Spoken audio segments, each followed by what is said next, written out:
ನಮಸ್ಕಾರ, ನೀವು ನೋಡ್ತಿದ್ರ ರಿಪಬ್ಲಿಕ್ ಕನ್ನಡ. ನಾನು ನಿಕೇಶ್ ಕೊಠಾರಿ, ನನ್ನ ಜೊತೆ ಇದ್ದಾರೆ ನನ್ನ ಸಹೋದ್ಯೋಗಿ ಸ್ಮಿತಾ ರಂಗನಾಥ್. ವೀಕ್ಷಕರೇ, ಬಿಡದಿ ವಿಚಾರಕ್ಕೆ ಸಂಬಂಧಪಟ್ಟಂತೆ ಸಾಕಷ್ಟು ರಾಜಕೀಯ ಬೆಳವಣಿಗೆ ಆಗ್ತಾ ಇದೆ. ಒಂದ್ ಕಡೆ ರೈತರು ಹೋರಾಟವನ್ನ ನಡೆಸ್ತಾ ಇದ್ದಾರೆ. ಇದರ ನಡುವೆ ಸಿಎಂ ಡಿಕೆ ಶಿವಕುಮಾರ್ ಕುಮಾರಸ್ವಾಮಿ ಅವರ ವಿರುದ್ಧ ವಾಗ್ದಾಳಿಯನ್ನ ನಡೆಸಿದ್ದಾರೆ. ಈ ಬಿಡದಿ ಏನ್ ಟೌನ್ಶಿಪ್ ಯೋಜನೆ ಅದು ನನ್ನ ಕನಸು ಅಲ್ಲ ಅಂತ ಡಿಕೆ ಶಿವಕುಮಾರ್ ಅವರು ಹೇಳ್ತಾ ಇರುವಂತದ್ದು. ಇದು ನನ್ನ ಕನಸಲ್ಲ ಅಂತ ಕುಮಾರಸ್ವಾಮಿ ಅವರ ವಿರುದ್ಧ ವಾಗ್ದಾಳಿಯನ್ನ ನಡೆಸ್ತಾ ಇದ್ದಾರೆ. ಬಿಡದಿ ಟೌನ್ಶಿಪ್ ನನ್ನ ಕನಸಿನ ಯೋಜನೆ ಅಲ್ಲ. ಇದು ವಿಧಾನಸೌಧದಲ್ಲಿ ಸಿಎಂ ಡಿಕೆ ಶಿವಕುಮಾರ್ ಅವರ ಹೇಳಿಕೆ. ನನ್ನ ಕನಸಿನ ಯೋಜನೆ ಅಂತ ನಾನು ಎಲ್ಲೂ ಕೂಡ ಹೇಳಲಿಲ್ಲ. ಬಿಡದಿ ಟೌನ್ಶಿಪ್ಗೆ ನಾನು ಅಡಿಪಾಯ ಹಾಕಿಲ್ಲ. ಹಿರಿಯರು ಹಾಕಿಕೊಟ್ಟಂತ ಹಾದಿಯಲ್ಲಿ ಹೋಗ್ತಿದ್ದೇನೆ. ಟೌನ್ಶಿಪ್ ಯೋಜನೆ ಮುಂದುವರಿಸಲು ಹೇಳಿದ್ದೀನಿ ಅಷ್ಟೇ ಅಂತ ಡಿಕೆ ಶಿವಕುಮಾರ್ ಹೇಳ್ತಾ ಇದ್ದಾರೆ.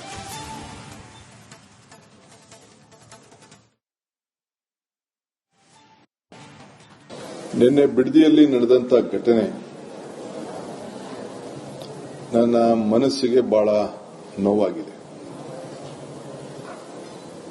ರಾಜಕೀಯವಾಗಿ ಪ್ರೇರಿತವಾಗಿ ನಡೀತಾ ಇರುವಂತ ಒಂದು ಕುಮ್ಮಕ್ಕಿನಿಂದ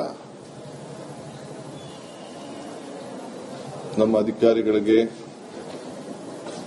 ಬೇಕಾದಷ್ಟು ತಂದೆಯಾದಂತ ಪಾಪ ರೈತರನ್ನ ತಪ್ಪುದಾರಿಗಿಡಿಯುವಂತ ಒಂದು ವ್ಯವಸ್ಥೆ, ದೊಡ್ಡ ಸಂಚು ನಡೀತಾ ಇದೆ. ಎಲ್ಲರ ಮನಸ್ಸಿಗೆ ನೋವುಂಟು ಮಾಡೋದು ನನ್ನ ಅಭಿಲಾಷೆ ಆಗಲಿ, ನನಗಿಷ್ಟ ಇಲ್ಲ. ಇದು ಈ ಯೋಜನೆ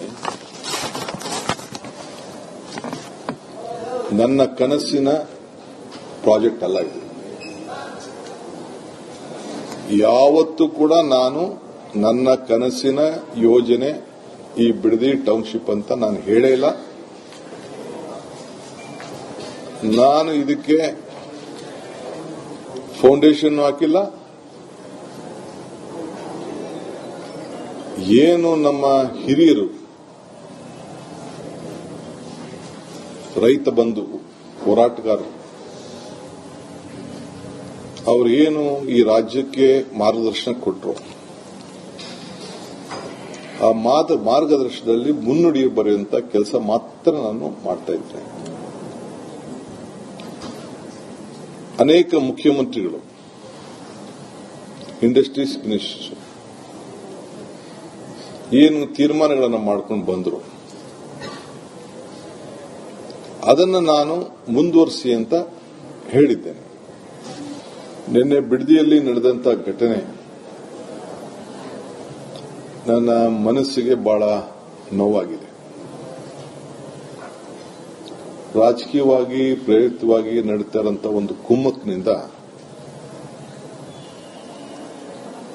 ನಮ್ಮ ಅಧಿಕಾರಿಗಳಿಗೆ ಬೇಕಾದಷ್ಟು ತಂದೆಯಾದಂತ ಪಾಪ ರೈತರನ್ನ ತಪ್ಪುದಾರಿಗಿಡಿಯುವಂತ ಒಂದು ವ್ಯವಸ್ಥೆ, ದೊಡ್ಡ ಸಂಚು ನಡೀತಾ ಇದೆ. ಎಲ್ಲರ ಮನಸ್ಸಿಗೆ ನೋವುಂಟು ಮಾಡೋದು ನನ್ನ ಅಭಿಲಾಷೆ ಆಗಲಿ, ನನಗಿಷ್ಟ ಇಲ್ಲ. ಇದು ಈ ಯೋಜನೆ ನನ್ನ ಕನಸಿನ ಪ್ರಾಜೆಕ್ಟ್ ಅಲ್ಲ. ಇದು ಯಾವತ್ತೂ ಕೂಡ ನಾನು ನನ್ನ ಕನಸಿನ ಯೋಜನೆ ಈ ಬಿಡದಿ ಟೌನ್ಶಿಪ್ ಅಂತ ನಾನು ಹೇಳೇ ಇಲ್ಲ.